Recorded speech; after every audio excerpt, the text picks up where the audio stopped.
Hi everyone, this is Leslie, Julius of Trading Live Online, and today is September 27th, 2023.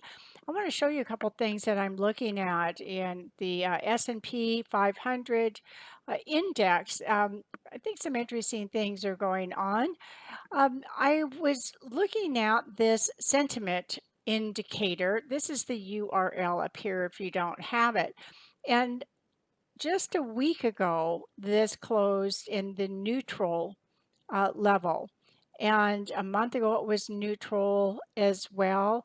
And then just in the last couple of days, like yesterday, it was in the fear.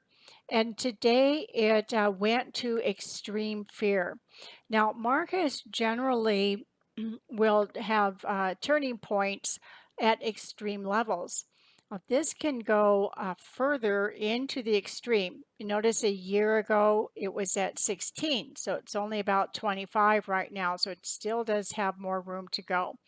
So they use several indicators to compile this, but it's a nice just quick glance to get a finger on the pulse. They've got the market momentum. Notice how high it was back here in July, how far above the moving average it was. Now it's just dipped below that moving average.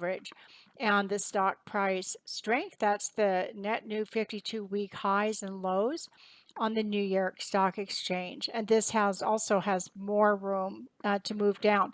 Last October, when it had that extreme fear at 16, this indicator was down just around, just above that minus negative 15%.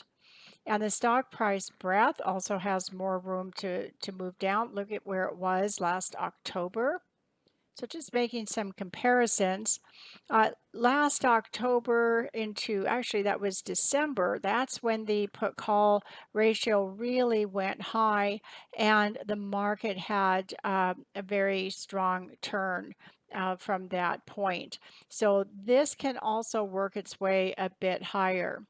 Now the market volatility, the VIX index, this also here it was last October. It was up around the 30 level, and I think we might see those levels again. But first of all, let's take a look at a couple of charts. We are looking at the S&P 500 E-mini futures. Now on this chart, there's a few previous trend lines here, but these are the ones we want to take a look at right here. So one is drawn from this bar. This is a very emotional bar right here with the long tail. So sometimes when you have a very emotional bar, you can go one bar behind it and start your trend line. So that's what I did. And you can see it comes right across this candle and then extended forward. Notice how that's going across the opens and closes and then right up to here. Now this trend line is from the absolute lows connected to the next low here and then extended forward. So today the S&P 500, this is a head and shoulder pattern.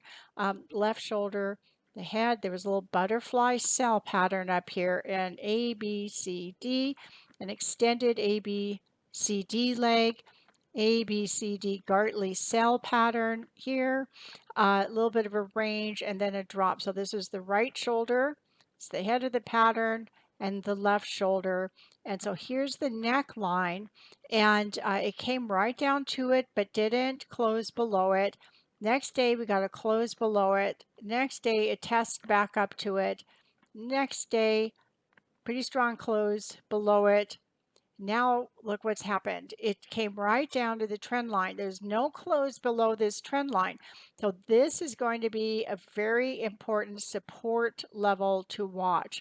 So the low on the S&P 500 E-mini futures was 42.77.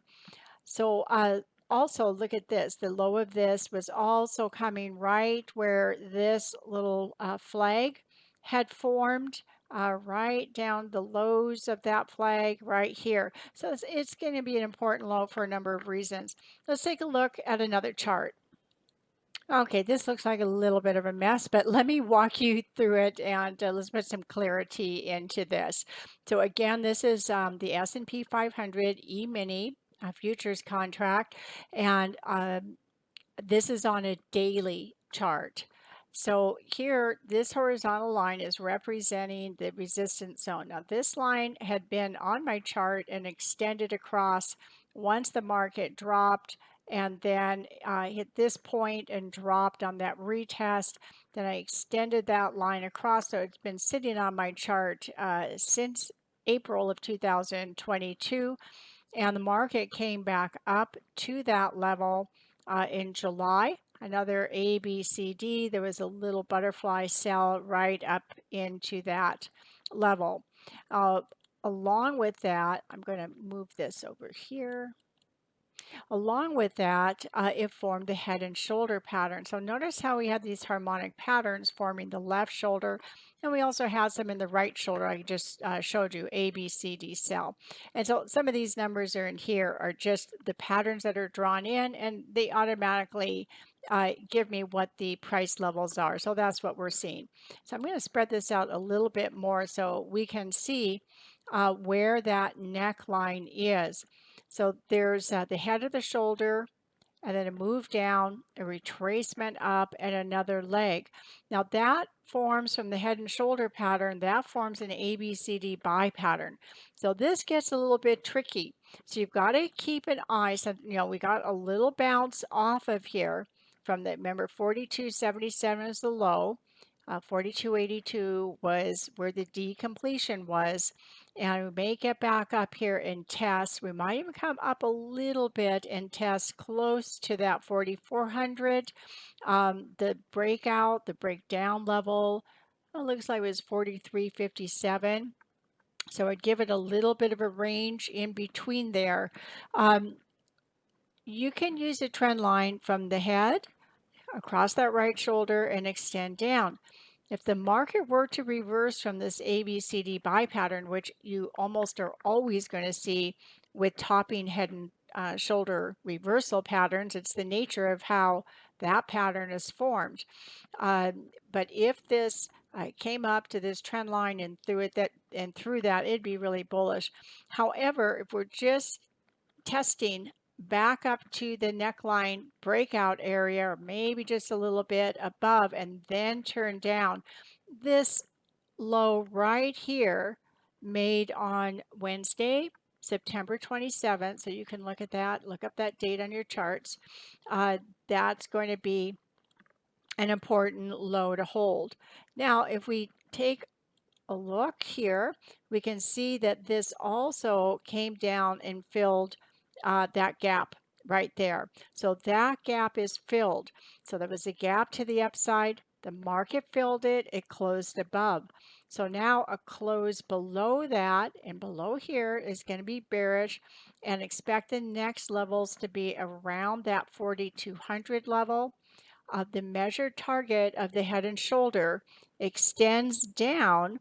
We have the A, B, C, and the D leg. The C to D leg has extensions 127, 1618, and the measured target of the head and shoulder comes down to the 1618. Now this 4200 level, I'd like you to pull up a chart. You can use the SPY. Just use the SPY and put it on a monthly chart. And you're going to see how many opens and closes of, fairly good sized candles were forming for several months around that 4,200. And then the price finally broke above it.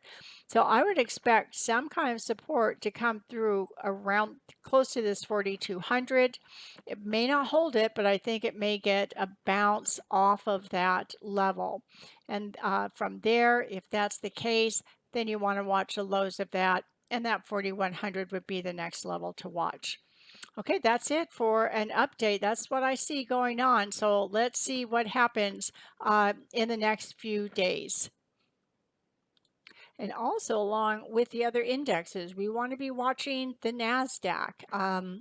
You can watch the triple Qs and the Dow Jones Industrials and see how they're holding up as well.